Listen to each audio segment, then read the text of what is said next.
اعوذ باللہ من الشیطان الرجیم بسم اللہ الرحمن الرحیم من عمل صالحا من ذکر او انثى وهو مؤمن فلنحيينه حیاة طیبہ ولنجزینہم اجرهم بأحسن ما كانوا یعملون۔ سورہ نحل 16ویں سورت کی آیت نمبر 97 آج کا درس یہاں شروع ہو رہا ہے۔ اس سے پہلے آپ کو یاد ہوگا کہ عہد اور وعدے کی پابندی کئی آیات تھی اس کے اوپر، اور یہ عہد اور وعدے کی پابندی یہ بنیادی کریکٹر ہے اس امت کا جسے اسلام تشکیل دینا چاہتا ہے یا بنانا چاہتا ہے۔ کئی آیات اس کے اوپر گفتگو پہلے، اور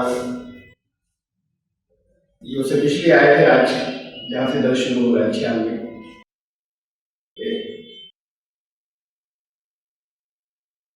دنیا کے مفاد کی وجہ سے لوگ وعدہ خلافیاں کرتے ہیں، تو اس لیے اس بات کا خیال رکھو کہ جو کچھ تمہارے پاس ہے وہ ختم ہو جانے والا ہے۔ اس سے پہلے یہ کہا تھا کہ سودا مت کرنا کچھ تھوڑی سی قیمت کے اوپر جو کچھ تم نے اللہ سے عہد کیے ہیں، اور میں یہ بھی یاد دلا دوں کہ اصل میں ایمان لانے کا نام لیتے ہی اللہ سے عہد ہو جاتا ہے، جان و مال فروخت کرنے کا۔ اور قیمت کا مطلب یہ نہیں ہے کہ ثمناً قلیلا، کم قیمت، تھوڑی قیمت پر مزید ڈالو۔ اصل میں ہر قیمت چھوٹی ہے۔ یہ ہو کہ سر جہاں کروڑوں اربوں روپے ہو تو وہاں سودا کر لیا جائے، کوئی لمٹ نہیں رکھی جا سکتی کہ کسے کم قیمت جائے گی۔ ہر قیمت چھوٹی ہے جو کچھ آخرت میں ملنے والا ہے۔ اس کے مقابلے میں یہ ایک بات کی، اور ایک دوسری بات ساتھ میں کہی کہ دنیا کے حساب سے چاہے جتنی بڑی قیمت سامنے ہو، دین کے اصولوں کو پیچھے چھوڑ دینے کے لیے کوئی سمجھے کہ یہ یہاں پر تو بہت بڑی قیمت مل رہی ہے، اس معاملے میں چھوڑ دیا جائے، اگر کوئی قیمت بڑی نہیں ہو سکتی، اس لیے کہ وہ جو کچھ ہے وہ ختم ہو جانے والا ہے۔ اللہ کے پاس اس سے بہت زیادہ ہے، یہ ایک بات بھی، اور یہ دوسری بات بھی کہ وہ باقی رہنے والا ہے۔ تو بڑی سے بڑی چیز جو ختم ہو جانے والی ہے وہ اس کا مقابلہ نہیں کر سکتی جو باقی رہنے والی، اور باقی رہنے والی جو مقدار میں، کوانٹٹی میں بھی اس سے بہت بڑی ہو، اماؤنٹ میں بھی، اور پھر باقی بھی رہنے والی ہو، تو اس کے مقابلے میں دنیا کی قیمت کے لالچ میں نہ پڑنا، اور اپنا یہ اللہ سے کیا ہوا ہے توڑ مت دینا۔ وَلَنَجْزِيَنَّ الَّذِينَ صَبَرُوا، اور جو لوگ جنہوں نے استقامت اختیار کی، اس کے اوپر ڈٹے رہے، اور ڈٹے رہنے کا مطلب یہ ہے کہ اس کی وجہ سے آزمائشیں آئیں گی، کوئی نقصان ہوں گے، کچھ مخالفتیں ہوں گی، تو فرمایا کہ ہم لازماً ان کو جزا دیں گے۔ کس چیز کا؟ ان کو ان کا علم ملے گا، اجرہم بأحسن ما كانوا يعملون، جو کچھ وہ عمل کرتے تھے، خالی عمل ہی نہیں، احسن، جو عمل وہ ایسے کرتے تھے جو ان کے عمل میں پروپورشن، تناسب، بیلنس، توازن ہوتا تھا، اس کا بدلہ لازماً ملے گا ہی۔ اس کے بعد پھر یہ آج کی آیت ہے کہ اس کے اندر ایسا نہیں ہے کہ صرف مردوں کی بات ہو، یہ مردوں عورتوں دونوں کے لیے اس کا بدلہ ملنا برابر ہے، ان کے عمل پر ہے۔ اس سے پہلی بات بھی خیال رکھیں، اس سے پہلے پچھلی آیت میں آیا تھا بأحسن ما كانوا يعملون، جو کچھ وہ عمل کرتے تھے اس کا بدلہ ملے گا۔ یہ جو یہاں پر کہا جاتا ہے یا سمجھایا جاتا ہے کہ عمل چاہے جیسے ہو جائے، رائی کے دانے کے برابر بھی ایمان ہو، ایمان تو ہوتا ہی نہیں وہ جب عمل نہیں ہوگا، ایمان تو عمل کراتا ہی کراتا ہے۔ ایمان کا مطلب ہی ہے، ایمان کا مطلب کچھ منہ سے کہہ دینا تھوڑی خالی، ایمان کا مطلب اس بات کا مکمل دل میں یقین ہو کہ اللہ کے بتائے ہوئے جو قانون ہیں، جو اصول ہیں، انہیں کو ماننے میں فائدہ ہے اور ان کی خلاف ورزی کرنے میں بڑا نقصان ہو جائے گا۔ اس کا دل سے مکمل یقین ہو تب ایمان ہوا، منہ سے کچھ کہتے ہیں تو ایمان سے تھوڑی کہتے ہیں۔ جب دل میں اس کا مکمل یقین ہوگا تو پھر ان اصولوں کی خلاف ورزی نہیں کہے گا جس کے بارے میں اس کو پورا یقین ہے کہ یہ تو تباہی کی طرف لے جائیں گے۔ اسے ایمان کہتے، تو ایمان تو عمل کراتا ہے۔ یہ دونوں ایمان اور عمل یہ اصل میں ایک ہی چیز کے دو نام ہیں۔ ایمان وہ حصہ ہے جو نظر نہیں آتا، عمل وہ ہے جو نظر آتا ہے۔ ایمان کے نتیجے میں عمل ضروری ہوتا ہے، اس کا نتیجہ ہی عمل نہیں ہے تو پھر وہ زبان سے کہہ رہا ہے لیکن یقین نہیں ہے پورا ہوئی، تو پھر ایمان بھی نہیں۔ تو یہ بات یہاں پہ کہی کہ وہ جو کچھ وہ عمل کرتے تھے اس کا بدلہ ملے گا۔ ایسا نہیں کہ زبان سے کچھ کہہ دیا یا پھر یہ کہ عمل کرو یا نہ کرو، کسی کتب نے سفارش کر دی، کوئی نبی ہاتھ پکڑ کر لے گیا سب کو، جو وہ عمل کرتے تھے اس کا بدلہ ملے گا۔ قرآن صاف لفظوں میں کہہ رہا ہے۔ اور اس میں مرد اور عورت کی کوئی قید نہیں ہے۔ من عمل صالحا، جس نے ایسے عمل کیے جو صالح ہیں، صالح کا مطلب بھی ہے ہم ترجمہ نیک کر لیتے ہیں نا، نیکی وہی ہوتی ہے جس کے اندر توازن ہوتا ہے، بیلنس ہوتا ہے، پروپورشن ہوتا ہے، ورنہ نیکی نہیں ہوتی۔ تو جس نے بھی ایسے عمل کیے، اس میں مرد و عورت کی قید نہیں ہے، چاہے وہ مرد ہو یا عورت بن ذکر اور انثی، وہ مومن اور اس میں ایمان ہوا، ایمان کے ساتھ میں نیکی کی۔ ایمان کے بغیر اصل میں وہ عمل صالح ہوگا ہی نہیں۔ فَلَنُحْيِيَنَّهُمْ، تو پھر ان کو اصل حیات ملے گی، ہم لازماً ان کو زندگی دیں گے، ورنہ وہ زندگی نہیں ہوگی جو موت سے بدتر ہوگی۔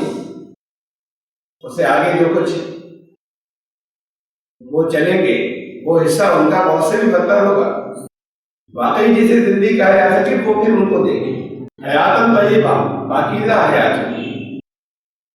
وَلَنَجْزِيَنَّهُمْ أَجْرَهُمْ بِأَحْسَنِ مَا كَانُوا يَعْمَلُونَ، پھر وہی الفاظ آئے اور لازماً ان کو بدلہ دیں گے۔ یہ الفاظ دہرائے گئے اس لیے کہ وہ جو کچھ بھی ان کے عمل کا بدلہ ہوگا، جو کچھ انہوں نے کیا وہ ان کے عمل کا بدلہ ہوگا، اور وہ عمل ان کے وہ ہوں گے جو احسن عمل ہوں گے، جو جن کے اندر حسن ہوگا، اس عمل کے بدلے ہوگا جو کچھ ہوگا، چاہے وہ مرد ہو یا عورت۔ دیکھیے قرآن مرد اور عورت کی اس دنیا میں فزیکلی جسمانی طور پر برابری کی بات نہیں کرتا اسلام، دونوں برابر نہیں، ہر طرح ہے ہی نہیں برابر، ایک طاقت میں زیادہ ہے ایک طاقت میں کم ہے، برابری کا تو سوال ہی نہیں ہو سکتا۔ اسپورٹس کے میدان میں تو ٹیمیں، کھیل کے میدان میں تو نہیں بنا دی جاتی، ایک سلیکشن ہوگا ٹیم کا، ایک ہی ٹیم ہوگی، اس میں مرد عورت آ جائے چاہے عورتیں آ جائیں، دنیا میں کبھی کوئی عورت کبھی آئی نہیں پائی ٹیم کے اندر، اس لیے کہ مردی آگے نکلے۔ تو بہت سے میدان ایسے ہیں، یہ تو میرے سامنے کی وہ مثال تھی جس پر یہ خود دنیا والے بھی عمل کرتے ہیں، ان کی ٹیم الگ بناتے ہیں، اس کی الگ بناتے ہیں، برابر نہیں ہوتے، ایک دوسرے سے مختلف ہوتے ہیں۔ بات اس کی نہیں کہ کون اونچا کون نیچا۔ یہاں یہ تصور ہمارے یہاں جو چلا آ رہا ہے کہ ایک آیت کے غلط ترجمے کی وجہ سے، ایک لفظ کے غلط ترجمے کی وجہ سے الرجال قوامون علی النساء، مردوں کو عورتوں پر قوام بنایا گیا ہے، مرد عورتوں پر قوام ہے۔ یہ قوام کا ترجمہ جگہ جگہ کر دیتے ہیں حاکم، عربی زبان میں قوام کا ترجمہ حاکم نہیں ہوتا، حاکم تو خود ایک لفظ ہے عربی کا، وہاں حاکم ہی کہا ہوتا، حاکم اس کا ترجمہ نہیں ہوتا۔ قوام ہوتا ہے وہ جو قائم کرنے والا ہو، اس کی نگرانی رکھنے والا، کہ کوئی تکلیف نہیں ہے، کوئی پریشانی نہیں ہے، اس کو اسٹیبلش اور قائم کرنے والا، اس کی ضرورتوں کا خیال رکھنے والا، یہ ہے قوام۔ مرد کو بنایا گیا اس لیے کہ قرآن نے کہا اس لیے کہ بنیادی ذمہ داری یہ ان کی رکھی گئی بنیادی طور پر کہ وہ ان کی ضرورتوں کو پورا کریں، ان کی نگرانی رکھیں، ان کی حفاظت کریں۔ تو جب ذمہ داریاں زیادہ دی گئی تو اس فیلڈ اور اس میدان میں حقوق بھی زیادہ ہیں، حقوق یا رائٹس ذمہ داریوں سے ملتے ہیں۔ جس میدان میں ذمہ داریاں زیادہ ہوتی ہیں اس میدان میں اس کے حق زیادہ ہوتے ہیں۔ بہت سے میدان ایسے ہیں کہ جہاں عورتوں کی ذمہ داریاں مردوں سے زیادہ ہیں، ان میدانوں میں عورتوں کے حقوق مردوں سے زیادہ ہیں۔ جن میدانوں میں مرد کی ذمہ داریاں عورت سے زیادہ ہیں، ان میدانوں میں مرد کے رائٹس کے حقوق عورتوں سے زیادہ ہیں۔ یہاں اس دنیا میں انسان ہونے کی حیثیت سے مرد عورت کی بات بھی نہیں ہے، مرد مرد میں، عورت عورت میں، کوئی ایک دوسرے کے برابر نہیں ہوتا، نہ کوئی اس دنیا میں سب برابری دیتے ہیں۔ ایک ضلع کے اندر سارے لوگوں کو کلیکٹر یا ڈی ایم کے برابر کے حقوق تو نہیں ملتے، سب کو اتنے رائٹ سے ملتے ڈی ایم کے۔ یہ ایڈمنسٹریٹو سیٹ اپ ہے، انتظامی کا معاملہ ہے، اس کو ذمہ داریاں زیادہ دی گئی، اس کے حقوق رائٹس کو زیادہ رکھے گئے عام لوگوں سے۔ ہر فیلڈ کے اندر الگ الگ لوگ ہیں جو جس میدان کے اندر جس کی صلاحیتیں زیادہ ہیں اس میدان کے اندر اس کے رائٹس اور حقوق زیادہ رکھے گئے۔ سب یہ برابر نہیں ہوتے، اپنی اپنی ذمہ داریوں کے حساب سے حقوق ہوتے ہیں۔ مردوں میں بھی آپس میں سب برابر کہاں ہوتے، ساری عورتیں بھی برابر نہیں ہوتی، ایسے ہی مرد اور عورت بھی برابر نہیں ہوتی۔ لیکن جہاں تک زندگی کے جاری رہنے کا سوال ہے اور بدلہ ملنے کا سوال ہے، وہ بدلہ اس پر نہیں ہوگا کہ یہاں پر دنیا کی اندر ذمہ داریاں کس سے زیادہ دی گئی ہیں۔ بدلہ اس پر ہوگا کہ جن کو جو ذمہ داریاں دی گئی تھی وہ انہوں نے ٹھیک سے ادا کی یا نہیں کی۔ اس کو زیادہ ذمہ داری ملی تھی، اس پر بدلہ نہیں ملے گا۔ کوئی اونچی پوسٹ کے اوپر ہے یہاں دنیا میں تو اونچی پوسٹ کے اوپر رہتے ہوئے اپنی ذمہ داری کو ادا نہیں کرے، کرپشن کی بات الگ ہے، لیکن قانون یہ کہتا ہے اسے ہٹا دیا جائے، سزا دی جائے۔ اور کوئی نجی پوسٹ کے اوپر ہے اور اپنی ذمہ داری پوری ادا کرتا ہے تو اس کو اس کا اچھا بدلہ دیا جائے۔ اجر کے اس معاملے میں کہ یہ تو ذمہ داریوں کی بات ہے، جس نے ذمہ داری اچھی طریقے سے ادا کی اللہ کیا اس کو اچھا بدلہ ملے گا۔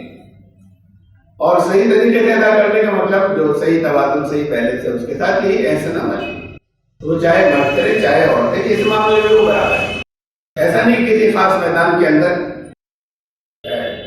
مرد کو پیدا کر دیا تو پھر اب مرد کچھ نیک کام عورتوں سے زیادہ کریں گے، مرد کچھ نیک کام عورتوں سے زیادہ کریں گے تو مرد زیادہ آگے نکل جائیں گے بدلے کے معاملے میں۔ ہر ایک کا اپنا الگ میدان ہے، جو اپنے میدان کو زیادہ اچھے طریقے سے چلائے اور صحیح ذمہ داریاں ادا کرے گا اس کو اس کا بدلہ ملے گا۔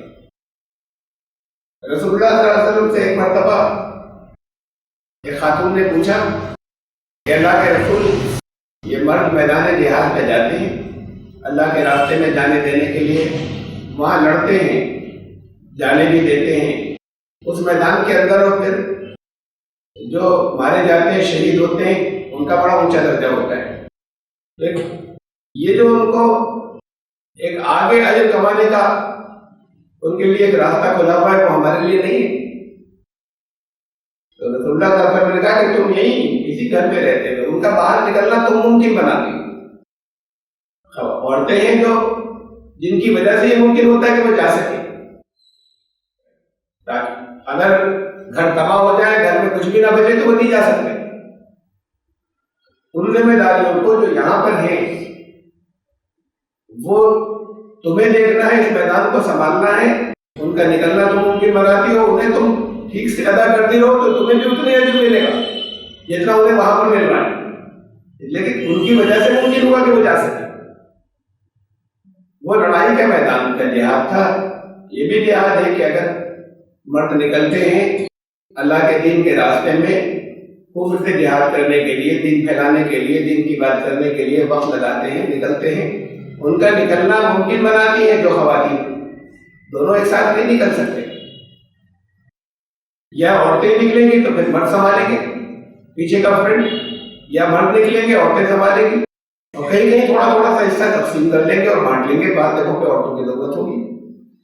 تو جہاں مردوں کی ضرورت زیادہ ہو نکلنے کی، ان کا نکلنا ممکن بنائے، ان کے اوپر ان کی زندگی اجیرت نہ کر دیں، ان کو تانے نہ دیتی رہیں، ان کو پریشان نہ کرتی رہیں کہ تو یہ اپنا کاروبار دیکھیے، اپنے تو کہیں دیکھیے کیا کر رہے ہیں آپ، یہاں پر فلاں فلاں چیز کو سنبھالیں۔ اس میں ان کی بڑی قربانیاں ہوں گی، جب معمولی قربانیاں نہیں ہوں گی جب وہ خوشی خوشی کہیں گے کہ جائیے آپ، تو ان کا نکلنا جنہوں نے ممکن بنایا ان کو اتنا ہی اجر ملے گا جتنا انہیں مل رہا ہے جو باہر میدان میں کام کر رہے ہیں۔ رسول اللہ صلی اللہ علیہ وسلم نے بتایا کہ یہ الگ الگ فیلڈ اور میدان ہے جہاں کام کرتے ہیں۔ اگر ایک پارٹنر گیا، شریک حیات زندگی کے جو پارٹنر ہیں ان میں سے ایک گیا، ذاتی زندگی کے اندر کاروبار ہے اس میں لگے ہوئے، دونوں طے کر لیا کہ اچھا آپ جائیے ہم دکان سنبھالیں گے، پھر ہم جائیں گے آپ دکان سنبھال لیں۔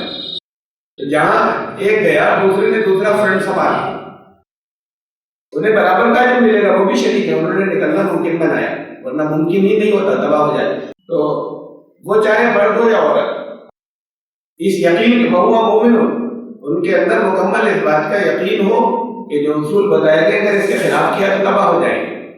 اس کے بعد پھر وہ جو بھی عمل کرتے ہیں اس عمل کا لازمی ان کو بدلہ ملے گا، اچھا بدلہ ملے گا۔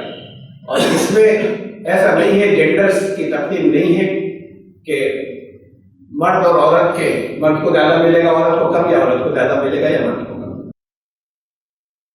یہی بات دیکھیے سورہ آل عمران میں کہی گئی، اس کی سپورٹنگ آیت گئی اور میں نے یہاں پر رکھ دی ہے، بات وہی ہے، لا اضیع عمل عامل منکم، میں بیکار نہیں جانے دیتا کسی بھی عمل کرنے والے کے عمل، من ذکر و انثی، چاہے وہ مرد ہو یا عورت، جو عمل کر رہے ہیں دین کے لیے کر رہے ہیں، ایمان لانے کا جو تقاضا ہے اس لیے کر رہے ہیں کہ ایمان ان کا یہ کہہ رہا ہے کہ کرنا ہے تو جب وہ عمل کریں گے تو وہ ضائع نہیں ہوگا، چاہے وہ مرد ہو یا عورت۔ بعضکم من بعض، تم سب ایک دوسرے سے ہو، تمہیں کوئی سپیریئر نہیں ہے، تمہیں کوئی ایسا نہیں کہ یہ بہتر اور یہ کم تر، تم سب ایک دوسرے سے، ایک دوسرے کی ذمہ داریاں الگ الگ ہیں۔ اجر جو ہے جو جس فیلڈ کے اندر جس کی جو ذمہ داری ہے انہیں ٹھیک سے ادا کرے، اجر ضائع نہیں ہوگا۔ جب یہ بات کہہ دی کہ صحیح عمل کرو اجر ضائع نہیں ہوگا، وہ صحیح عمل آئے گا کہاں سے؟ وہ پھر اللہ کے کلام سے آئے گا کہ صحیح کیا ہے، پیمانہ وہ دے گا، اللہ کا کلام دے گا، اس لیے پھر اللہ کے کلام کی بات لائے گا۔ اگلی آیت کیا ہے؟ فَإِذَا قَرَأْتَ الْقُرْآنَ، جب تم قرآن پڑھو، فَاسْتَعِذْ بِاللَّهِ مِنَ الشَّيْطَانِ الرَّجِيمِ، تو شیطان مردود سے اللہ کی پناہ میں آ جانا۔ قرآن پڑھتے وقت قرآن کا تذکرہ آیا اسی لیے جہاں پر دو آیتوں کے اندر عمل کی بات آئی کہ عمل کا ضائع نہیں ہوگا، لازمی بدلہ ملے گا۔ اس سے پچھلی آیت میں یہ بھی بات تھی کہ یہ پہلی لائن کے اندر دیکھیں، من ذکر و انثی وہو مؤمن، اور وہ ایمان والا بھی ہو، مرد ہو چاہے عورت، ایمان لانے والا بھی ہو۔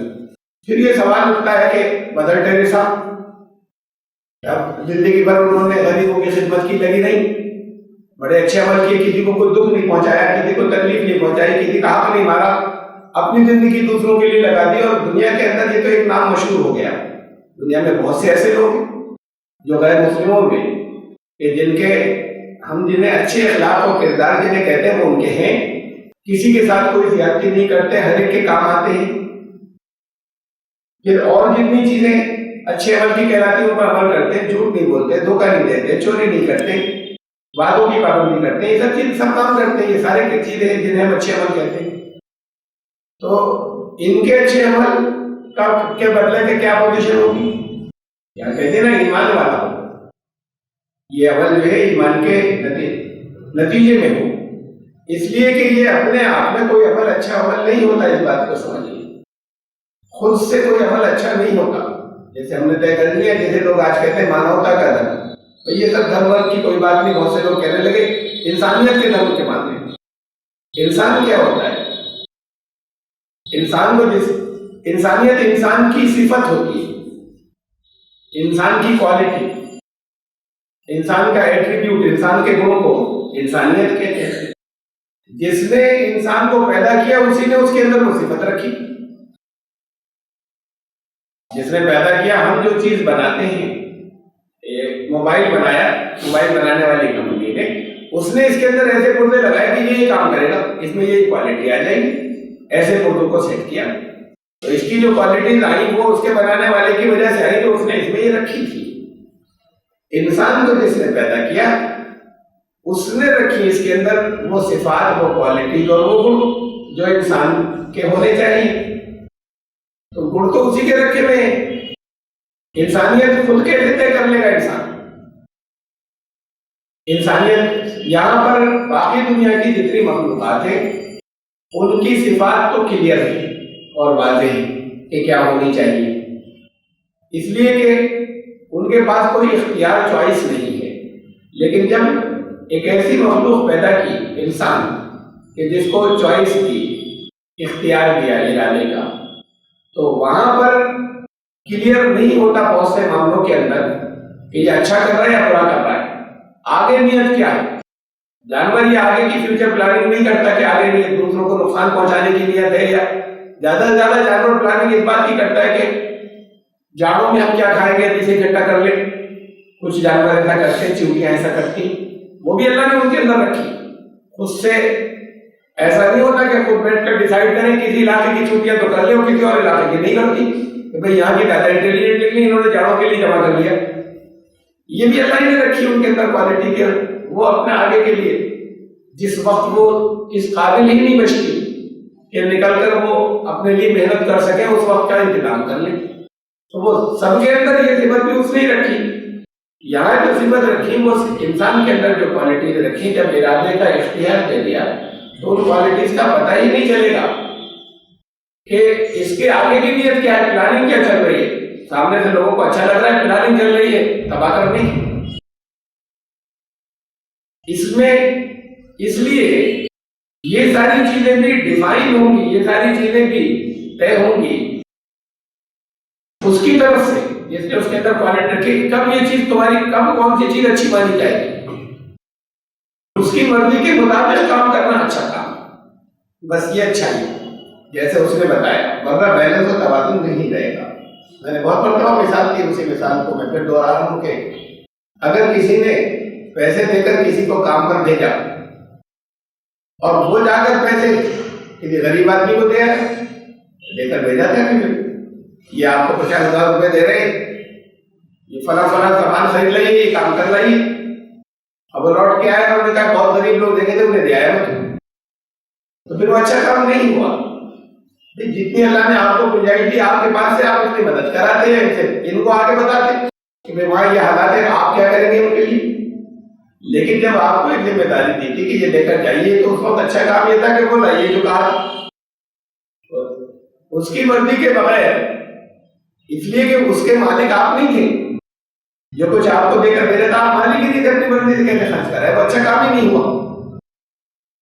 حالانکہ سامنے سے دنیا والوں سے پوچھا تو کہے گا بڑا اچھا کام ہے، ضرورت مند کی مدد کر کے آئے، اچھا کام ہے، اچھا نہیں ہوا. تو اس کے مالک نہیں تھے وہ. آپ بھی مالک نہیں ہیں اپنے جان و مال کے، اگر ایمان لانے کا دعویٰ کیا ہے. جان و مال تو اللہ کے، تو پھر اللہ کی مرضی کے مطابق خرچ ہوگا تب اچھا ہوگا، اور اللہ کی مرضی کے مطابق خرچ نہیں ہوگا تو اچھا نہیں ہوگا. اپنی مرضی سے اچھائی نہیں ہوگی. اچھائی صرف وہ ہوگی جب سودا کر چکے تو پھر اچھائی اپنے آپ طے ہی نہیں کی جائے گی. اچھا اور برا جو کچھ بھی ہے وہ پھر جو اس نے چاہا ویسے خرچ ہوگا تو اچھا ہے، جب جو اس نے چاہا ویسے نہیں ہوگا تو اچھا نہیں ہے. تو کتنے ہی یہاں کے اچھے عمل جو انسان کہتا ہے کہ انسانیت کے اچھے، وہ برے ہو جاتے ہیں. جس وقت جس عمل کی ایک شخص کی جان لینا بھی قرآن کہتا ہے ایسا ہے جیسے تمام انسانیت کی جان سب کو ختم کر دیا. وہ موقع بھی آتے ہیں جہاں پر کہتا ہے کہ پیچھے مت ہٹنا، جان لینا بھی جان دینا بھی. کس موقع پر کیا کرنا ہے. اب اسے عام حالات کے اوپر لے آئے تو وہ برائی ہو جائے گی. قرآن کہہ رہا ہے کہ لوگوں کی جان لو، یہ برائی ہو جائے گی. اور جس موقع پہ جان لینا اور جان دینا ضروری ہے اس موقع کے پیچھے ہٹیں گے تو بھی انکار اور کفر ہو جائے گا، وہ بھی برائی ہو جائے گی. تو کب کیسے کون سا عمل کیا جائے، اسی کو کہتے ہیں احسن، اسی کو کہتے ہیں بیلنس و توازن. اور یہ بیلنس اور توازن سنتولن طے وہی کرے گا جس نے بنایا ہے اور جس نے انسان کے اندر وہ کوالٹیز رکھی جسے انسانیت کہتے ہیں. تو انسانیت کیا ہے، وہ کوالٹیز کیا ہے، کب کون سا عمل سنتولت اور بیلنسڈ ہوگا، یہ وہ پیدا کرنے والا ہی طے کرے گا انسان کے معاملے میں. باقی چیزوں کی تو فکس ہیں چیزیں.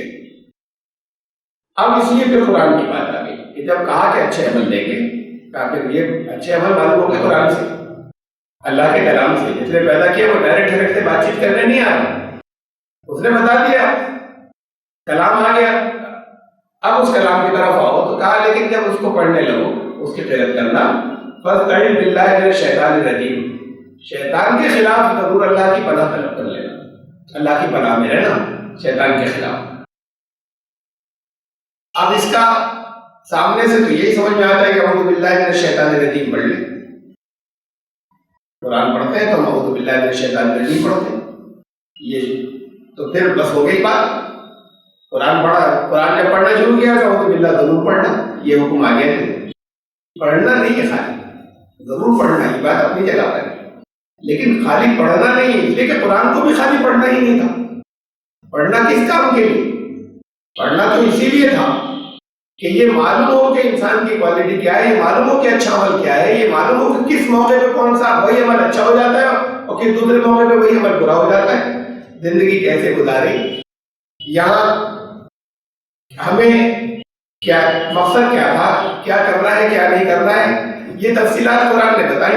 اس لیے کہا کہ قرآن کو پڑھنے سے تو معلوم ہوگی، صرف دوسروں کے بتانے سے نہیں معلوم ہو پاتی. اس لیے کہ جن اور لوگوں نے پڑھا ہوا اب ان کی الگ الگ رائے ہیں، ایک کوئی اور رائے دے رہا ہے، دوسرا کوئی اور رائے ہے، تو پھر موجود ہے نا تم، اور ہر ایک کی ذمہ داری رکھی تھی تم دیکھ لو کیا ہے. اس لیے کہ الگ الگ رائے ہونے میں دونوں باتیں ہو سکتی ہیں. یہ بھی ہو سکتی ہے کہ کسی موقع پر کسی کی سمجھ میں الگ الگ بات آئی، لیکن زیادہ تر ایسا ہوتا ہے کہ جان بوجھ کر لوگ اپنے اپنے مزاج کے حساب سے، اپنے فائدوں کے حساب سے الگ الگ مطلب مقرر کر لیتے ہیں کہ ہمارے مفاد فائدے کس میں، تو بہت سے گروپوں نے الگ الگ مطلب اس کے حساب سے رکھے، اس کے طے کر لیے. تو پھر ہر شخص کی ذمہ داری کہ تم جانو کرنا کیا تھا، بجائے اس کے کہ تم دوسروں سے پوچھو. اور دوسروں سے کس سے پوچھو گے؟ جس جگہ پہ جس ماحول میں رہتے ہو جہاں پر یہ کہلاتا ہے تم فلاں گروپ کے اس گروپ کے بڑوں سے پوچھو گے، وہ پھر وہی ایک سیٹ بتاتے چلے جائیں گے. دوسرے گروپ کے لوگ کہیں گے ہمارے بڑے جو ہیں وہ زیادہ اعتبار والے ہیں، زیادہ ریلائبل ہے، وہ ان سے پوچھتے چلے جائیں گے. تو یہ تو سب اچھے عمل الگ الگ بٹ گئے. ایک کہہ رہا ہے کہ ہاں یہ عمل اچھا ہے، دوسرا کہہ رہا ہے یہاں یہ عمل برا ہے. قرآن اس لیے خود قرآن پڑھنا کس کام کے لیے؟ قرآن پڑھنا خالی اس لیے نہیں کہ وہ پڑھ رہے ہیں اور یہ جو بات ہے ذہنوں میں بٹھا دی کہ اجر مل رہا ہے ہر لفظ کے اوپر، ملے گا اجر اپنی جگہ پر، لیکن اصل جو مقصد تھا وہ مقصد تو قرآن کے آنے کا تھا کہ زندگی کیسے گزاری جائے یا کیا کرنا ہے. اسے جاننے کے لیے ہمیں اچھے عمل کرنے تو اچھے ایمان کے ساتھ میں ایمان کیا ہے اور اچھے عمل کیا ہے یہ جاننے کے لیے قرآن کی طرف آؤ بجائے اس کے کسی دوسروں سے پوچھو. اور دیکھو اس بات کا خیال رکھنا کہ قرآن اچھا قرآن پر آئے تو قرآن سے معلوم کریں گے، قرآن پہ سوچیں گے، اور کرتے چلے جائیں گے کن چیزوں کو کہا ہے. تو اس کا خیال رکھنا، بہت الرٹ رہنا کہ شیطان نہیں گھسے پیچھے. یہ خالی پڑھنے کی بات نہیں، منہ سے کہہ دیا اعوذ باللہ من الشیطان الرجیم. قرآن سے جب معلومات کرنے چلو تو شیطان کو مت آنے دینا، اللہ کی پناہ کے اندر لگاتار رہنا، اللہ اس رات کے لیے الرٹ رہنا کہ اللہ تعالیٰ ہماری عبادت کرے اور شیطان نہ گھسے درمیان. شیطان کیسے آئے گا قرآن پڑھتے ہیں؟ قرآن کے نام پہ تو شیطان نے بہت بہت دیکھا ہے، نیکی کے نام پر نیکی کا بھید بدل کے خوب آتا ہے شیطان. یہ سورہ اعراف کی آیت ہے 7ویں سورت کی. یہ فرمایا کہ شیطان اور اس کے قبیلہ وہ تمہیں دیکھتا ہے من حیث لا ترونہم، جہاں تم اسے نہیں دیکھ پاتے، تمہیں نظر نہیں آ رہا، اور وہ اس کا گروہ تمہیں دیکھ رہا ہے. اب یہ دشمن بہت خطرناک ہو گیا. جب قرآن کے قانون پر تم عمل کرنے چلے، ایک دشمن ایسا ہے کہ جو جسے تم نہیں دیکھ رہے ہو وہ تمہیں دیکھ رہا ہے. یہ ایک چیز تو یہ بتائی کہ شیطان بڑا خطرناک ہے. اب تمہیں کب وہ اگر آ رہا ہے بیچ میں اور کوئی اس نے صفحے پلٹ دی، اس نے جگہ بدل دی، تو کوئی اگر نظر آ رہا ہے تو فوراً کہ یہ کیا کر رہے ہو تم روک لو گے. ایک جگہ چل رہا تھا اس نے وہاں سے انگلی ہٹا کے دوسری جگہ چلوا دی تمہاری، تو آپ فوراً پکڑ لیں گے. لیکن وہ نظر نہیں آتا. پھر نظر تو نہیں آتا لیکن تم سے کرا بھی سکتا ہے بہت سی چیزیں اس کے بعد بھی. ایک تو یہ نظر نہیں آ رہا لیکن کچھ کر ہی نہیں پائے گا. کر پاتا ہے وہ اس شکل میں. یہ آیت نمبر 20 یہ یہاں پہ تذکرہ ہے اس جگہ سے میں نے آیت لی ہے کہ جہاں سب سے پہلا یہ تجربہ انسان کو کرایا تھا جنت میں، ابھی دنیا میں بھیجنے سے پہلے، آدم اور حوا کو، پہلے انسان کو اور ان کی زوجہ کو، یہ سب سے پہلا تجربہ کرا دیا تھا یہاں دنیا میں بھیجنے سے پہلے ہی ٹریننگ دے دی تھی کہ شیطان جو ہے وہ تمہیں راستے سے ہٹا دے گا، اس سے تمہیں رٹ رہے گا۔ وَوَسْوَسَ لَهُمَا الشَّيْطَانُ لِيُبْدِيَ لَهُمَا مَا وَرِيَ عَنْهُمَا مِنْ سَوْآتِهِمَا، کہ پھر شیطان نے فَوَسْوَسَ لَهُمَا ان دونوں کو آدم اور حوا کے بعد وسوسہ بھیجا۔ یہ شیطان کے حملے کا طریقہ نظر نہیں آ رہا، ہاتھ بھی نہیں پکڑ رہا کسی کا، زبردستی دماغ کے راستے سے آتا ہے۔ یہ اللہ نے اس کو اس لیے کہ اللہ نے اجازت دے دی، اگر اللہ اجازت نہیں دیتا تو نہیں کر پاتا، اس نے مانگی اجازت کہ مجھے اس کی پرمیشن دے دیں، اس کو پرمیشن دے دی گئی، اور یہ کہہ دیا کہ جو لوگ جو میرے ایسے بندے ہوں گے جو رٹ رہیں گے وہ تیرے چکر میں نہیں پھنس سکیں گے، تم کتنی کوشش کرو۔ تو اب شیطان آتا ہے اس راستے سے، وسوسہ بھیجتا ہے، خیال دماغ میں پیدا ہوتا ہے برا، یہ خیال جو پیدا ہوتا ہے شیطان کی وجہ سے ہوتا ہے۔ اسی لیے حدیث میں آتا ہے کہ بندہ جب کسی نیک کام کا ارادہ کرتا ہے تو فوراً ایک نیکی لکھ لی جاتی ہے اللہ کی طرف سے، جب اس پر عمل کرتا ہے تو پھر اگلی نیکی ہوئی۔ برا کام، بری بات ذہن میں آئے تو ابھی ذہن میں آئی ہے، عمل نہیں کیا ہے، وہ نہیں لکھا جاتا، جب اس پر عمل کرے گا تو ایک برائی لکھی ریکارڈ ہو گئی، خالی ذہن میں آئی تو ابھی ریکارڈ نہیں ہوئی، اچھائی ذہن میں آئی ریکارڈ ہو گئی، پھر اچھا عمل کیا پھر ریکارڈ ہو گئی، برا کام جب کرے گا تو ریکارڈ ہو گیا، جب ذہن میں برا کام آئے گا تو اس کو ریکارڈ نہیں کیا جاتا، اسے نہیں لکھا جاتا، اس لیے کہ شیطان کو اللہ نے اختیار دے دیا، جب اسے اختیار دے دیا کہ تم بہکا سکتے ہو، برا خیال ڈال سکتے ہو دل میں، تو اپنے کنٹرول کی بات نہیں رہی نا، اللہ ہی نے اختیار دے دیا تو اس کے اوپر گرفت نہیں ہوگی، لیکن اس کے بعد عمل میں تو آزاد ہے، خیال آیا تھا اسے، اب فوراً الرٹ ہونے کے بعد یہ ہے اللہ کی پناہ کہ یہ جو خیال آیا ہے یہ اللہ کے بتائے ہوئے راستے کے مطابق مناسب ہے کہ نہیں ہے، فوراً اسے چیک کر لیں تو پھر وہ ہٹ جائے گا، شیطان کام نہیں کر سکے گا۔ شیطان جو وسوسہ ڈالتا ہے وہ اچھے لوگوں کے پاس، برے لوگوں کے پاس تو کیا فلاں جگہ چوری کر لے، پہلے چوری کرتا تھا انہوں نے کہا یہ لمبا والا پلان بنا، یہ ابھی تک چھوٹے چھوٹے کر رہا تھا، یہ تو ان کی بات ہے۔ اچھے لوگوں کے پاس جو شیطان آتا ہے یعنی وسوسے، ذہنوں میں خیالات، وہ اچھائی کے بیس میں آتا ہے، یہ بڑا الرٹ رہنے کی بات ہے۔ ان دونوں کے کو وسوسہ آیا، آدم اور حوا، اور اس وسوسے کے نتیجے میں ان دونوں کے لباس اتر گئے، ذہن میں وسوسہ آیا اور وسوسے کی وجہ سے ان دونوں کے لباس جو ہیں وہ ان کے جسم پہ سے اتر گئے، شیطان کے وسوسے کی وجہ سے۔ انہوں نے، اس نے کیا کیا تھا شیطان نے، یہ تو دیکھیے اس سے پہلے کی بات ہے، قرآن نے بتا دیا کہ یہ پہلے سے کہہ دیا تھا کہ تمہارا کھلا ہوا دشمن ہے، ہوشیار رہنا، آنے کی پرمیشن نہیں تھی خرید، جب اللہ نے یہاں سے نکال دیا وہ گھس نہیں سکتا تھا، وہ نکالا جا چکا، جنت میں نہیں آ سکتا تھا، لیکن شیطان کو آنے کی ضرورت نہیں پڑتی، وہ تو لہریں بھیجتا ہے، دور سے اثر ڈالتا ہے دماغ کو، یہی بہکانا ہوتا ہے۔ کسی کو کہیں کہیں اس لہریں کا شیطان نے یہ کہا، اس نے یہ جواب دیا، یہ اپنے دماغ کی ڈیبیٹ ہوتی ہے، جس کو ان لفظوں میں کہا گیا کہ شیطان نے یہ بہکایا، انہوں نے یہ جواب دیا، تو بیٹھ کے کہیں بات ہو رہی شیطان سے، نہ شیطان وہاں جنت کے اندر کہیں گھس سکتا تھا، جب جہاں سے اللہ نے نکال دیا وہاں سے کوئی بھید بدل کے نہیں ہو سکتا، یا دنیا کے اندر تو یہ بھید بدل کے کہیں گھس جائے، جس جگہ پہ جانا الاؤڈ نہیں، جس جگہ جانا پرمیٹڈ اللہ کی طرف سے نہیں ہے اور اللہ نے بائی فورس روک دیا ہے کہ یار نہیں گھس سکے گا، وہاں نہیں گھس سکتا کسی طرح کا بھید بدل کے، اس کو یہ پاور ملے گی وہ چاہے دور ہو، لیکن یہ خیالات ہیں، لہریں ہیں ذہنی، اب اس نے دماغ پہ ڈال دی۔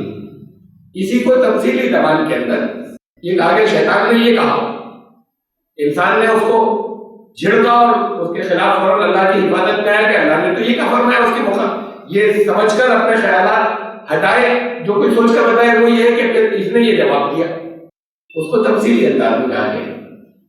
ایسے ہی جیسے میں بار بار مثال دے چکا ہوں کہ حضرت ابراہیم صاحبزادے اسماعیل کو لے کر جا رہے ہیں ان کو ذبح کرنے کے لیے راستے میں. اب شیطان نے حملہ کیا حضرت اسماعیل پر.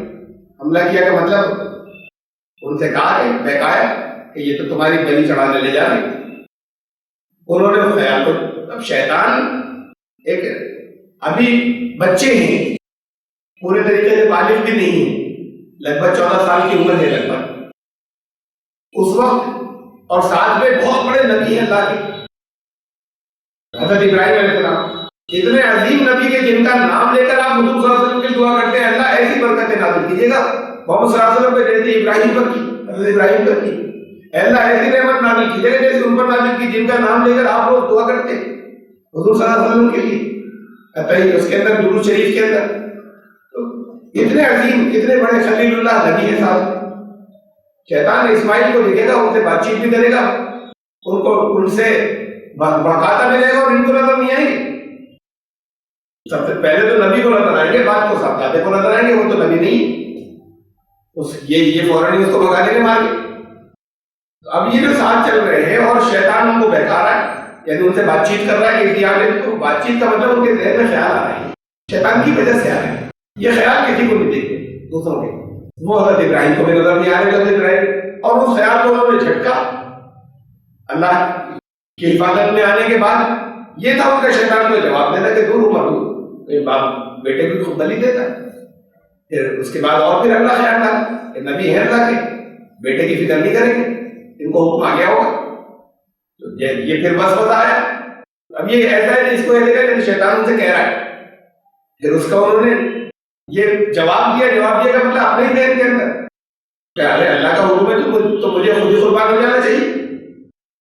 یہ کہتے میں کیسی بات میں سوچ رہا ہوں, یہ شیطان کو انہوں نے جواب دیا. یہ اپنے ذہن کے اندر جو مختلف شیطان کی وجہ سے خیالات وسوسے آتے ہیں, یہ شیطان کے اثر کی وجہ سے آتے ہیں, اس لیے اس کا گناہ بھی نہیں ہوتا جب تک عمل نہیں کرے. عمل میں آزادے سوچ کر اس برائی کو ہٹا دیں کہ یہ صحیح نہیں, اس کا مجھے نقصان پہنچے. شیطان اس شکل میں آتا ہے, اس لیے حفاظت کی ضرورت ہے. اس نے حضرت آدم حوا کے پاس کیسے آیا, یعنی خیالات پہنچ تو سکتے ہی نہیں وہاں. اب ان کے ذہن میں خیال یہ آ رہا ہے کہ ایک ہی چیز سے روکا تھا, باقی تو سب چیزوں کی اجازت ہے. اور یہ بھی پہلے سے معلوم کہ جانا زمین پر سزا کے طور پہ نہیں بھیجے گئے کہ جب حکم کی خلاف ورزی کی تو اس لیے سزا دے دی, زمین پہ بھیج دیا.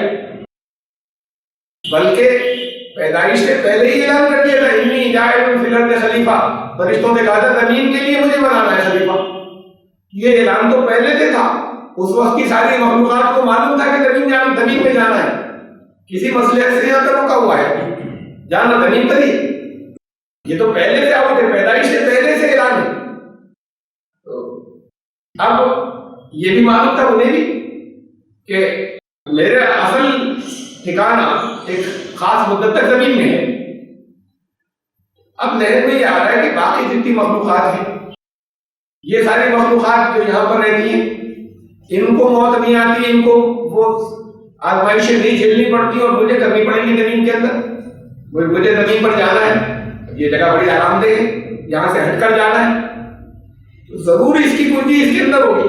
یہ جس کام سے روکا ہے, جسے منع کیا ہے, یہ ضرور یہاں پر ہوگی اس جگہ پر. بات یہ شیطان نے بتایا تاکہ میں ہمیشہ اللہ کی یہاں پر رہ کر بندگی کرتا رہوں. اپنے ذہن کے اندر توجیہ کی انہوں نے, میں اس لیے کرنا چاہتا ہوں تاکہ اور اللہ کا فرمانبردار رہ کر یہیں پر اللہ کی حمد و ثنا کرتا رہوں.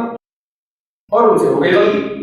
ان کے پاس اس کو ایک لفظ میں کہا قرآن نے, وقاسموا, ان دونوں سے قسم کھائی, یعنی دوسری جگہ پر ہے, ان دونوں سے قسم کھائی کہ میں تم دونوں کی بھلائی کے لیے کہہ رہا ہوں. یہ تو اب یہ ایسا نہیں دماغ میں جو چیز آتی کوئی اور بول رہا ہے, اپنے ذہن میں یہ چیز خیالات ہیں کہ ہم تو یہ بھلائی کے لیے, نیکی کے لیے ہی کرنا چاہ رہے ہیں. تو اصل میں ان سے یہ تجربہ تھا کہ اس کے باوجود کہ پہلے سے الرٹ کر دیا تھا کہ شیطان دشمن ہے, پھر دھوکہ کھا گئے. الرٹ تو پہلے سے کیا تھا, ان کے پاس آیا بھلائی کے بیس پہ, یعنی ان کے ذہن میں جو خیالات آئے وہ بھلائی کے ہی آئے, لیکن ہو گئی نافرمانی. کرنا وہ تھا جو کچھ کہا تھا, بجائے اس کے کہ اپنی طرف سے کہ بھلا یہ تھا, میں بھلائی کے لیے کر رہا ہوں. یہ جب شیطان ایسا ہے کہ ہمیں نظر نہیں آتا، دونوں باتیں، یہ دو، پہلی تو یہ کہ وہ اس کا قبیلہ تمہیں دیکھتا ہے، تم نہیں دیکھتے، دشمن خطرناک ہو گیا۔ دوسری بات یہ کہ ہاتھ نہیں پکڑ رہا، تمہاری سوچ ہی بدلے دے رہا ہے، سوچنے کا انداز بدل رہا ہے، ذہن میں اچھے ہو نیک ہو تو نیکی کے راستے سے توجیحات کرا رہا ہے، انٹرپریٹ کروا رہا ہے باتوں کو کہ نیکی تو اس میں تھی، ایسے کیسے ہو جائے گی، بھلائی تو فلاں جگہ تھی۔ دشمن ایسا بھی ہے کہ وہ دماغ پر حملہ کرتا ہے اور سوچ کا انداز بدلنے کی کوشش کر رہا ہے۔ قرآن پڑھتے وقت یہ کہا کہ جب قرآن پڑھنا تو اللہ کی پناہ لے لینا، تو یہ خالی نہیں کہ اعوذ باللہ پڑھ لینا، لگاتار اس بات کے لیے الرٹ رہنا کہ تمہیں قرآن میں سے ایسی چیزیں بھلائی کا کام کر رہے ہو نا، یہ دیکھنے چلے ہو نا کہ کیا اچھے عمل ہیں اور زندگی کا صحیح مقصد کیا تھا، رابطہ کیا تھا، کرنا کیا تھا، اب یہ تم کر رہے ہو، وہ وہاں سے وہ کوشش کر رہا ہے کہ تمہیں ہٹا دے یہاں سے۔ تو کیا کیا طریقے ہوں گے قرآن سے جب آپ ہدایت لینے جائیں گے، اب یہ پہلے سے سوچ لیجیے تو زیادہ آسانی رہے گی۔ کیا کیا طریقے ہوں گے جو دل میں بھلائی کے بھیس میں آئے گا، قرآن پڑھ رہے ہیں تو برائی کے بھیس میں نہیں آئے گا، بھلائی کے بھیس میں آئے گا۔ بس جو کچھ بھی ذہن ہوگا پلٹے گا، وہ انٹرپریٹ کرے گا، توجیہ کرے گا اپنی بات کی فلاں چیز ہے صحیح۔ تو قرآن کا ترجمہ کرتے وقت، قرآن کا مطلب سمجھتے وقت، قرآن سے ہدایتیں لیتے وقت اس بات کی طرف سے بہت ہوشیار رہنا کہ اسی کے ذریعے تمہیں غلط راستے پہ کہیں نہیں لے جائے۔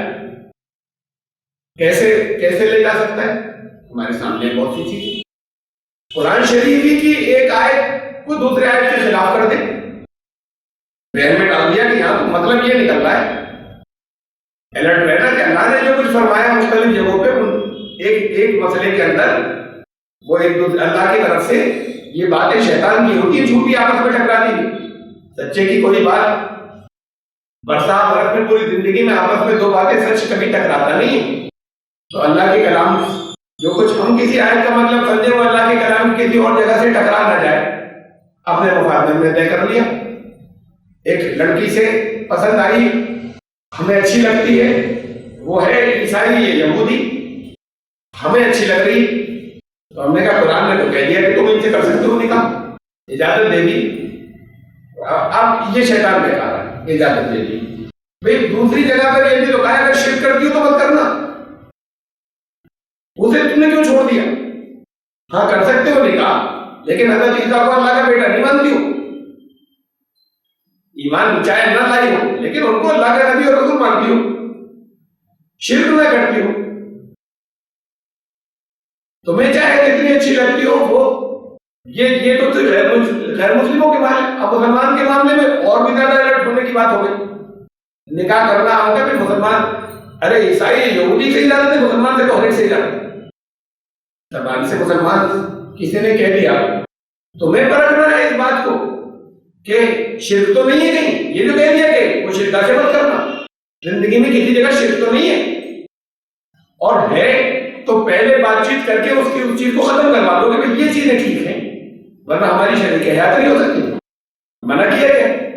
وہ عیسائی ہے تو پہلے اسے دور کرا دو، وہ مسلمان ہے تو اگر کسی جگہ شرک ملوث ہے تو پہلے شرک دور کرا دو کہ ہمارا تمہاری زندگی ساتھ میں نہیں چل سکتی، منع ہے جب تک تم غور و فکر کر کے اس نتیجے پہ نہیں پہنچ جاؤ تو اس کے بعد اجازت ہے، ورنہ مسلمانوں سے بھی جو مسلمان کہلانے والی سے اجازت ہے، نہ عیسائی کہلانے والی سے اجازت ہے نکاح کی، جب تک یہ بات نہیں ہو جائے کہ وہ صحیح ایمان پر ہے، وہ شرک مشرکہ نہیں ہے۔ اس لیے قرآن نے کہہ دیا کہ تمہیں چاہے جتنی اچھی لگتی ہو، اس میں چاہے جتنی خوبیاں محسوس ہوتی ہوں، ایک خاندان کے بھی پرواہ مت کرنا، خاندان کو اگر کوئی اگر غلام ہو اور غنی تو وہ عورت بہتر ہے اس کے مقابلے میں جو صحیح ایمان والی نہیں ہے اور اللہ کے ساتھ شرک کرتی، اس کو بھی تو ساتھ میں دیکھنا ہے۔ تو ہم اپنے مفاد کے لیے قرآن سے ہی لے لیں، اتنا قرآن نے اجازت دے دی، ہر مسلمان سے کر سکتے ہیں، جو مسلمان کہہ رہا ہے اپنے آپ کو قرآن نے اجازت دے دی، یہاں پر اپنے مفاد لکھ رہے ہیں کچھ اس جگہ کرنے، یا فلاں یہودی اور فلاں عیسائی سے تو کر ہی سکتے ہیں، اہل کتاب میں قرآن نے کہہ دیا اہل کتاب عورتوں سے کر سکتے ہیں، اہل کتاب عورتوں سے تب کر سکتے ہیں جب شرک میں ملوث نہیں، شرک چھوڑ چکی ہو، چھڑوا دو تو کر لو کوئی بات نہیں، لیکن اس کے بغیر نہیں ہوگا۔ یہ شیطان طرح طرح کے راستوں سے آتا ہے، نہیں کہہ رہا، قرآن پڑھتے میں کیسے آئے گا؟ قرآن پڑھتے میں ایسے آئے گا کہ اللہ کے وہاں سے تمہاری پسند کے حساب سے ایسا حکم پر چلوا دے جو قرآن شریف ہی، اور کہے کہ ہم تو قرآن کے مطابق چل رہے ہیں، قرآن ہی کے دوسرے حکم کے خلاف اس سے ٹکراتی تو قرآن میں ٹکراتی باتیں ممکن نہیں. ایسے آ سکتا ہے. مختلف ویز ہو سکتے ہیں آنے کے طرح طرح کے، کہ اسی کے ذریعے تم سے غلط فیصلے کرا دے اور اس سے تمہیں مطلب نکالنے.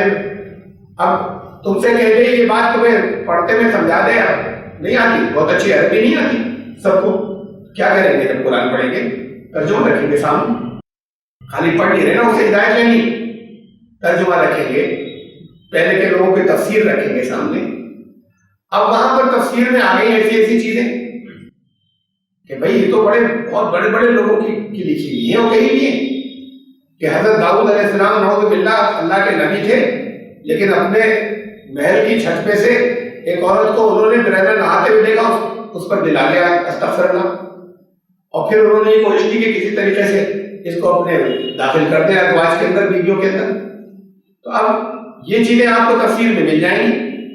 تو اگر تفسیر میں مل جائے اور چاہے وہ پرانی چلی آ رہی ہو، اب شیطان بہکائے گا، شیطان سے آ رہی کہ تفسیر میں ہے یہ بات، یہ تو پہلے جو کوئی تفسیریں آ چکی ہیں اس سے ہٹنا نہیں ہے، کہیں اسی راستے پہ چلنا ہے بس آگے، اس سے الگ ہٹ کے غور نہیں کرنا ہے. کیسے نبی کا کردار، نبی کی عصمت ہو گئی پیچھے، ان سے ہو سکتا ہے غلطی نہ ہوئی ہو تو کسی نے ان کے نام سے گزار دی ہو یا ان سے ہو گئی ہو، جو کوئی بھی بات ہو، یہ تو ناقابل تسلیم ہے. نبی کی بات، نبی کے بارے میں، نبی کا کردار اور اس جگہ پر آ جائے. تو جب ایسی چیزیں آئیں گی، اس کے اندر جگہ جگہ آتی، تو جب ایسی چیزیں آ جائیں کہ بھائی اللہ نے فرشتوں کو بھیج دیا یہاں پر لوگوں کو بہکانے کے لیے، ابھی شیطان کافی نہیں تھا تو ان کا کہ انہیں بھی بھیجو فرشتوں کو بھی لوگوں کو بہکانے کو. اچھا انہوں نے فرشتے جو تھے یہ بھی کہہ دیا تھا کہ اگر تم نے غلطی کی تو سزا دوں گا. اب اس کے بعد ان سے ہو گئی غلطی، جب انسان بن کر آئے تھے تو انسانی ماحول میں ان سے غلطی بھی ہو گئی، تو اللہ نے کہا تھا میں سزا دوں گا، اب بتاؤ آخرت میں سزا لو گے نہیں؟ تو انہوں نے کہا کہ اللہ آخرت کی تو بہت سخت ہوگی، یہی دے دیجیے. تو ان کو باب میں گندے میں لٹکا دیا، ہاتھوں مارو نام کے تو فرشتے تھے، آج بھی لٹکے میں. اب آگے بات آتی ہے، یہاں تک کی بات تو ہو گئی، اس میں بھی بڑی خطرناک باتیں ہیں جو بالکل دین کے خلاف ہیں. اس ساری تفصیل کے اندر میں نے وہ پوری تفصیل رکھی بھی نہیں ہے. اس کے آگے کی بات آتی کہ اب ایک عورت پھر پہنچی ان کے پاس ڈھونڈتی، مل گئے انہیں اس کو، انہوں نے کہا مجھے جادو دکھا دو، سکھا دو. یہ پہلے ہی طے ہو گیا تھا کہ جادو سکھانا کفر ہے، اور اس نے کہا مجھے سکھا دو. اب الٹے لڑکے میں سزا پا رہے والے پھر جادو سکھا رہے ہیں.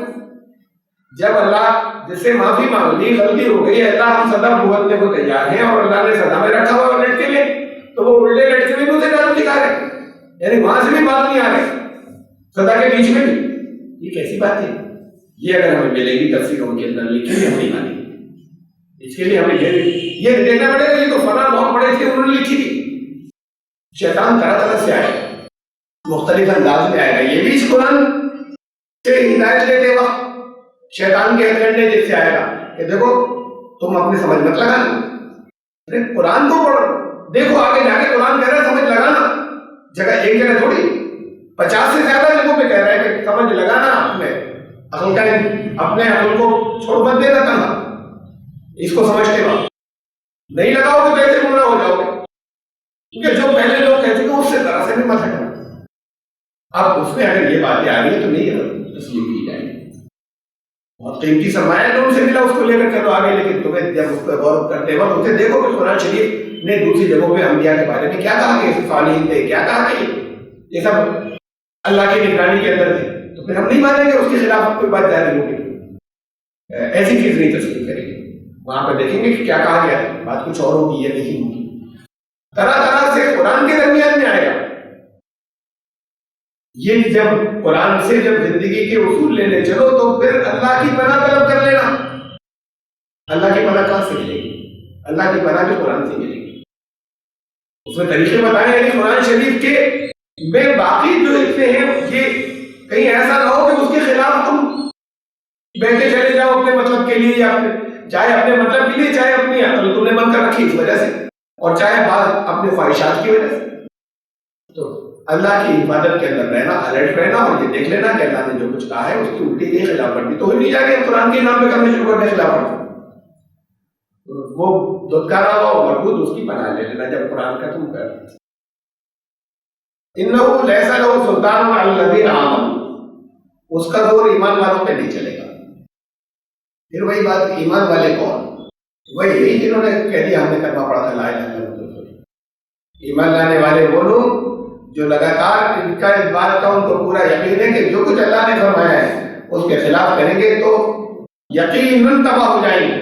تو پھر اس کو جب وہ کسی کے ذہن میں یہ خلاف چلیں گے تو یقیناً تباہ ہو جائیں گے۔ وہ آدھا پونے کے اوپر خالی آدھے پونے کو اپنے لیے کافی نہیں سمجھ لے گا، اونٹ کو کہیں باہر جاتے ہیں نا، اگر بائی ایئر جائیں تو ہر کرسی کے آگے اگلی چیئر ہوتی ہے، اس کے پیچھے جو جیب لگی ہوتی ہے، ایسی جیسے کار کے اندر چیئر ہے تو اس میں پیچھے بیٹھنے والے کے لیے اگلی سیٹ کے پیچھے جیب لگی تھی، اس میں اپنے کوئی کاغذ رکھ دیے، کوئی چیزیں رکھ دی، کتاب رکھ دی، اس میں انسٹرکشن ہوتی ہے ہر ایک کے لیے کہ اسے پڑھ لو۔ اب انسٹرکشن مختلف موقعوں کے لیے ہوتی ہے، ہدایتیں ہوتی ہیں کہ اگر ایسا موقع آئے خطرناک تو کیا کرنا۔ یہ بھی ہوتی ہے کہ اگر تمہیں یہاں سے کودنے ہی پڑے تو کیا کرنا، ایمرجنسی ڈور کدھر ہے، اگر آکسیجن کم ہو جائے، دم گھٹنے لگے تو کیا کرنا۔ اب یہ اس میں ہدایتیں لکھی ہوئی، انسٹرکشن لکھی ہوئی، کسی نے آدھی پڑھ لی تو بچ چکے، یا تو پہلے سے معلوم ہو تو بات دوسری ہے، ورنہ معلوم نہیں ہے۔ اب اس نے آدھی پڑھ لی تو وہ آدھی پڑھنے سے کام نہیں چلے گا کہ اس نے آدھی پڑھ لی۔ اب انسٹرکشن یہ ہے کہ وہ آکسیجن کا ماسک اوپر سے خود بخود ہوا کا دباؤ کم ہوگا تو اوپر سے تمہارے پاس گرے گا، اس کو اپنی ناک پہ لگا کے سانس لینا، پڑھ لی ہو کے بعد ختم ہو گئی۔ اب اس کے بعد یہ کہ ساتھ میں اور بھی انسٹرکشن ہے، بچہ چیخا برابر نہیں، اپنے بچہ تھا تو یہ اپنا تو بھول گئے، جلدی سے اس کا کرنے لگے، میں کہتا پہلے اپنا کرنا، ہدایتیں پوری ہیں، اس بیچ میں تمہاری حالت خراب ہو جائے نا، اسے بچا پاؤ نہ اپنے آپ کو بچا پاؤ، پہلے جلدی سے اپنا کر لینا، پھر اس کی بات کرنا۔ کوئی تیراک ہے اگر کسی کو بچانے جا رہا ہے تو پہلے اپنی سیکیورٹی دیکھے گا کہ میں تو ساتھ میں نہیں ڈوب جاؤں، اس کا انتظام کر لوں، اس کے بعد میں چھلانگ لگا رہا ہوں، یا تو رستہ کمر میں بندھوا کے دوسروں کو پکڑوائے گا، بہت اچھا ہے تو اس حساب سے جائے گا، لیکن اس کی گریب میں ایسے نہیں آ جائے گا خود بھی ڈوب جائے، خود الرٹ جائے گا، خود ہی الرٹ نہیں ہوگا تو ساتھ میں ڈوب جائے گا۔ ایسی اس کی انسٹرکشن ہے، آپ آدھی پڑھ لی تو آدھی کافی نہیں ہے، پوری انسٹرکشن صحیح، سب کو نظر میں رکھنے کے بعد کسی ایک معاملے میں اس کے بعد آپ عمل کریں گے تب وہ عمل صحیح رزلٹ دے گا، ورنہ صحیح رزلٹ نہیں دے گا۔ یہ ہے ایمان کہ وہ خوب جانتے ہیں کہ اس کے خلاف کریں گے تو نقصان پہنچ جائے گا، جو ساری انسٹرکشنز کے یہ نہیں کہ کچھ حصہ لے لیں گے کچھ نہیں لیں گے، قرآن نے کہا وہ ایمان نہیں ہے، کچھ حصہ لے لو گے کچھ نہیں لو گے، کا ایمان ہی نہیں ہے۔ افتؤمنون ببعض الکتاب وتکفرون ببعض، اللہ کی کچھ کتاب کے کچھ حصے کو کہہ رہے ہو ایمان لے آئے اور باقی حصے کو تم چھوڑ رہے ہو، اس کا انکار کر رہے ہو۔ فما جزاء من يفعل ذلك منكم الا خزي في الحياة الدنيا، اس کا نتیجہ یہ نکلے گا کہ دلیل ہو جاؤ گے دنیا میں۔ یہ ادھوری انسٹرکشن دی ہے تم نے، ویوم القیامۃ یردون الی اشد العذاب، اللہ کے ایمان نہیں مانا جائے گا تو بڑا سخت عذاب ملے گا قیامت میں، یہ ادھوری بات ہے۔ تو پھر شیطان کا زور ان پر نہیں چلے گا جو ایمان والے ہیں، یعنی انہوں نے مکمل بات کو سمجھنے کے بعد سب چیزوں کے اللہ کی پناہ لے رکھی ہے اور الرٹ ہے اور جانتے ہیں کہ نقصان پہنچ جائے گا، ان پر شیطان کا زور نہیں چلے گا، ایمان والے کو وعدہ ربہم یتوکلون، اس شکل میں اپنے رب کا توکل کرتے ہیں کہ اس کی ساری بات سن کر اس اسباب کا یہ سبب ہے اس کا پورا استعمال کرتے ہیں اور اس کو قریب نہیں ہے، اور ان حصوں کو جدھر سے وہ بہکانا جاتا ہے راستے بند ہو گئے، سچویشن کی ساری چیزیں ہم نے اللہ کے کلام سے لے لی۔ تو انما سلطانہ علی الذین یتولونہ، اس کا زور ان لوگوں کے اوپر چلتا ہے کہ جو اسے دوست بناتے ہیں۔ دوست کب ہوتا ہے؟ کوئی ولی کا مطلب جو اسے ولی بناتے ہیں، ولی کا مطلب دوست بھی ہوتا ہے، ولی کا مطلب سرپرست بھی ہوتا ہے، گارجین، دونوں معنی ہوتے ہیں۔ اسے گارجین بناتے ہیں، دوست گارجین دوست کب ہوتا ہے؟ گارجین وہ ہوتا ہے تو قریب ہوتا ہے۔ بچہ پڑھنے گیا، آپ نے اپنے بچے کو بھیجا، علی گڑھ بھیجا، یونیورسٹی میں داخل ہو گیا، اب وہاں پر آپ نے کہا ایک لوکل گارجین بھی ہے، اس کا نام لکھوا دیا، مقامی سرپرست۔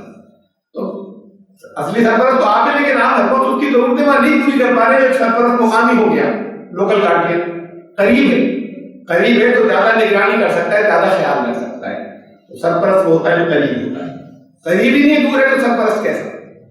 اور ایسے دوست بھی ہوتا ہے جو قریب ہوتا ہے.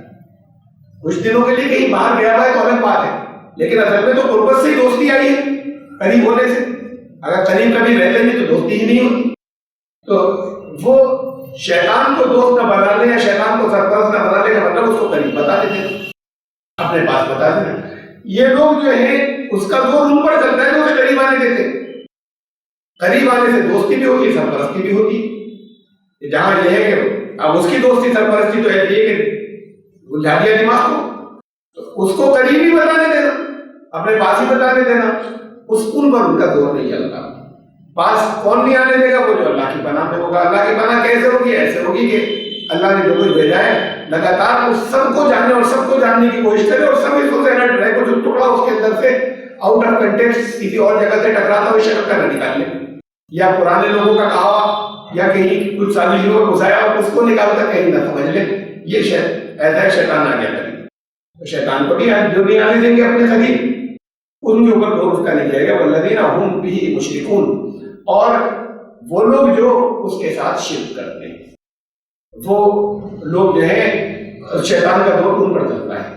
شرک کرتے کا مطلب بہت دفعہ سمجھ گئے وسیع مفہوم. یہاں پر بھی شرک کا مطلب یہ نہیں کہ وہ لوگ جو مورتی پوجا کرتے ہیں، وہ لوگ قبروں کی پوجا کرتے ہیں. یہ نہیں کہا جاتا کہ شیطان کا دور تو بس انہیں پہ چلتا ہے. وہ لوگ جو اللہ کے احکامات میں دوسرے کے احکامات بھی ملا دیتے ہیں. یہ احکامات میں ملانا بھی دوسرے کے احکامات شرک ہوتا ہے، اور اس کو صحیح مان لینا اور اس کے اوپر دل سے قبول کر کے یہ کرنا کہ یہی صحیح ہے. قرآن نے کہا ہے نا اپنے حکم دینے کے اختیار میں، اپنے قانون بنانے کے اختیار میں کسی ایک کو بھی شریک نہیں کرتا. تو جو لوگ اس نے جو کچھ بتایا اس میں بھلائی کے نام میں کچھ اور باتیں ملا دیتے ہیں، یہ بھی بھلا ہے. اس نے جو کچھ قانون بتایا اس میں ساتھ میں کچھ اور قانون ملا دیتے ہیں، یہ بھی اچھے قانون ہیں، یہ بھی ٹھیک ہے. اور وہ اصل میں پوری اسپرٹ سے ٹکراتے ہیں بات. یہ شرک ہو گیا. تو شیطان کا دور تو ان پر چلتا ہے. جو اس بات کے لیے ہمارا ہوتا ہے کہ اسے بھی ملا لو اچھا ہی ہے، بھلائی کا کام دے گا. شیطان کا دور ان پر چلتا ہے. جو ریڈ رہتے ہیں ان پر شیطان کا دور نہیں چلتا. آیت نمبر 100 تک ہم آ گئے. سورہ النحل کی 16ویں سورت کی انشاءاللہ زندگی رہی تو بہت اہم آیت ہے، آگے آ رہی اسی سلسلے کی ہے، اسی سلسلے کا نام میں آگے چلی اگلی بات کہی.